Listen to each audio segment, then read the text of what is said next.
here in Washington. But this year, the governors seem just as divided as our national leaders over Obamacare, jobs, and social issues.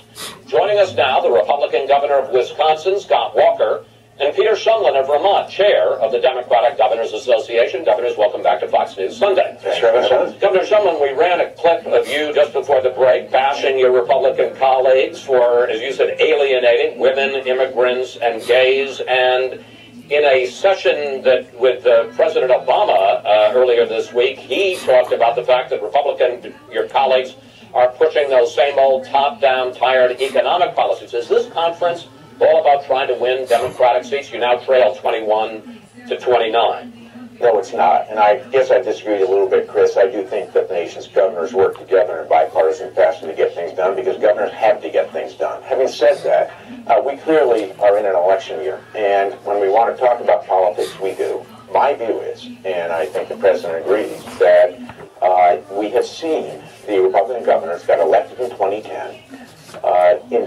deploy failed economic policies that have not created jobs for the middle class who are struggling. They refuse to raise minimum wages, and refuse to lift the boats of working people, and instead have cut taxes for the top 1%, giving goodies to the very wealthiest, and charge that to the middle class. Now, while they've done that, they've been distracted by the same social agenda that has absorbed the Tea Party folks in Congress, going after sonograms and women, and making the most personal of healthcare decisions, going after, gays and working Americans, teachers, and they paid for these tax cuts by slashing education. So we just don't think that's a prescription for job growth. Governor Walker, all of you meet tomorrow at the White House with President Obama. If he tries to put Republicans on the defensive, how are you going to push back?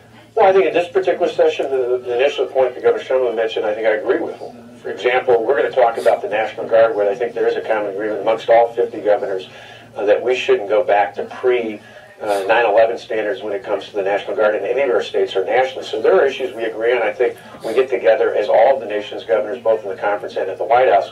The one area where I would disagree with the governor is that when you look at the successful governors across America that are Republicans, in states like mine where private sector job growth is the best from April through December of last year that it's been since 1994, or a place like Florida where Rick Scott brought the unemployment rate down 5 points, or Rick Schneider did about the same thing in Michigan.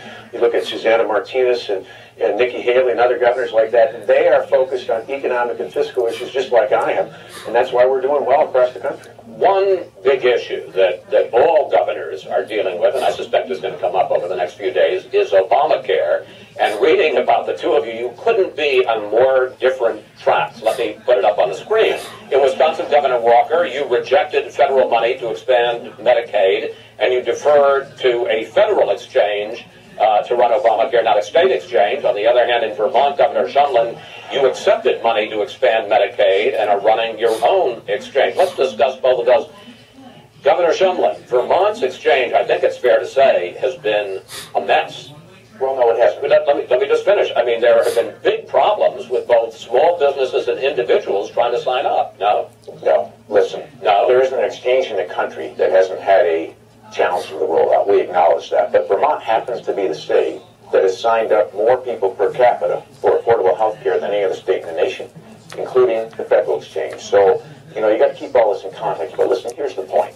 Aren't small businesses still having a problem because the back end hasn't been built? built? Businesses can't sign up on the exchange. Individuals have. We've gotten everybody in. But listen, here's the point. We all acknowledge, including the president and governors, getting the exchanges up was tough. But here's the challenge for, I believe, this issue for governors in this election. Websites get fixed. We're fixing ours. They're fixing theirs. The federal exchange is working better. The problem for the Republican governors, in my view, on this one is, listen, I have people come up to me every day and say, thank you, Governor. I finally have health care I can afford. Now, governors get held to a different standard on health care than congressional folks.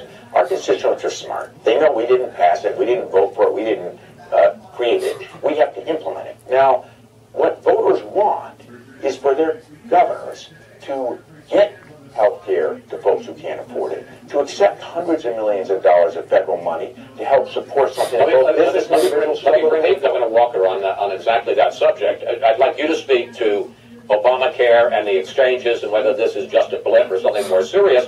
And to Governor Shumlin's point, you turned down $119 million in federal money to expand Medicaid. A lot of people would say, really? Well, in our case, I don't think the measure of success in government is how many people are dependent in the government. I want people to no longer be dependent because we empower them to get good jobs, family-supporting careers in the private sector, and that's part of our philosophy. We did something unique. We didn't do what other states did by just not taking the Medicaid expansion. We didn't take the challenges that come with the Medicaid expansion and putting our taxpayers at risk. Instead, we found a way to do something the Wisconsin way, where we, for the first time in our state's history, even my predecessor, Democrat, had people on a waiting list living in poverty for health care. We cover everyone in poverty who's living in poverty under Medicaid. We cover everyone above it by transitioning into the marketplace. We have 224,000 more people covered than we did before, and yet we don't put the taxpayers at risk. I think that's a win. I think that's what people are looking for out of Republicans or Democrats, is leaders who find a unique way to reform things. So, Chris, let me just follow up.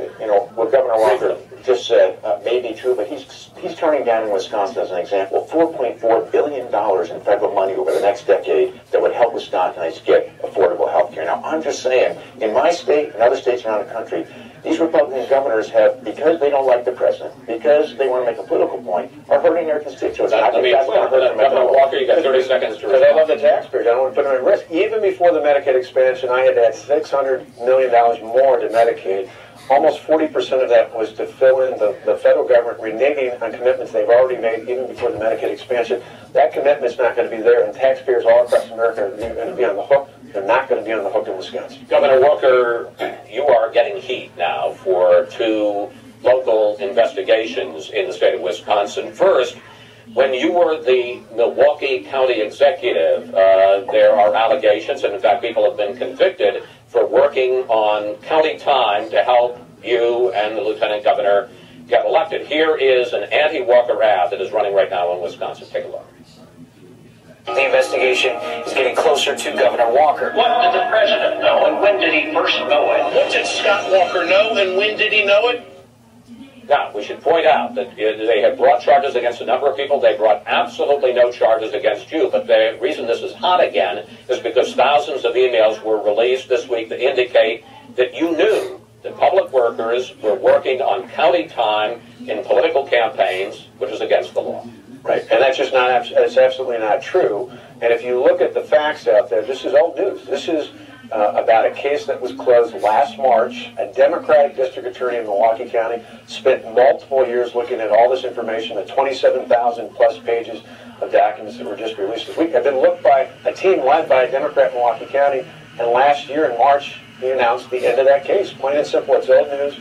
We have our political operatives at the DNC and the DGA that desperately want to switch the subject from the fact of things like us taking a $3.6 billion budget deficit and turning it into a nearly $1 billion surplus. They don't want to talk about the improvement in the economy. They don't want to talk about the successes we've had in our state. Instead, they desperately want to switch the subject on a subject that's already been resolved as of last March. Now, it may be old news, and I want to point out again that there were no charges were brought against you, but because of this dump of 25,000 documents, it's new news to a lot of the people in the state, and it's been big news in local papers in Wisconsin. In one email that was released this week, your then Chief of Staff, Thomas Nardelli, and let's put this up on the screen, writes campaign and county workers that you wanted to hold daily conference calls, quote, to review events of the day or of a previous or future day so we can better coordinate sound, timely responses. And in another email, County Administrative Director Cynthia Archer suggests that colleagues should use a private email account. I use this private account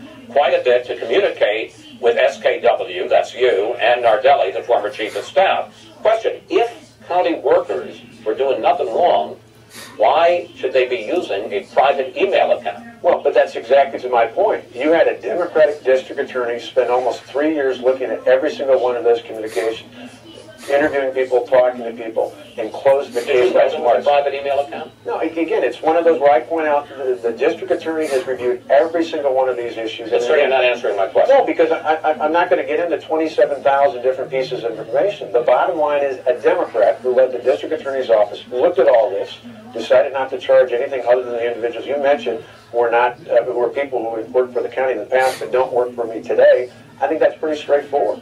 It's one of those things where they just want to keep pushing this issue into the forefront, because in the end, the folks running against us can't counter our positive message when it comes to the economy and creating budget surplus. Well, you are in an election this year, as you point out, and a lot of people talked about you possibly running for president in 2016. Should Republicans worry from all of this about you as a potential presidential candidate in 2016? No, I think we'll lay the issues out. I think voters are much more concerned about the problems you mentioned with state and federal exchanges across the country, because that actually affects their health care. They're concerned about the economic decisions that are distracting, putting focus on helping private sector employers create more jobs. Those are the things they should be worried about. Those are the things we replaced in Wisconsin, where our state lost 133,000 jobs because of the poor policies of the past. Instead, we've created over 100,000 jobs in our state. We've turned a budget surplus or budget deficit into a surplus. Those are the things voters are concerned with. Governor Walker, Governor Shumlin, we want to thank you both for coming in today, and we'll stay on top of all these issues. Thank you. Thank you both. When we come back, don't expect the budget compromise. President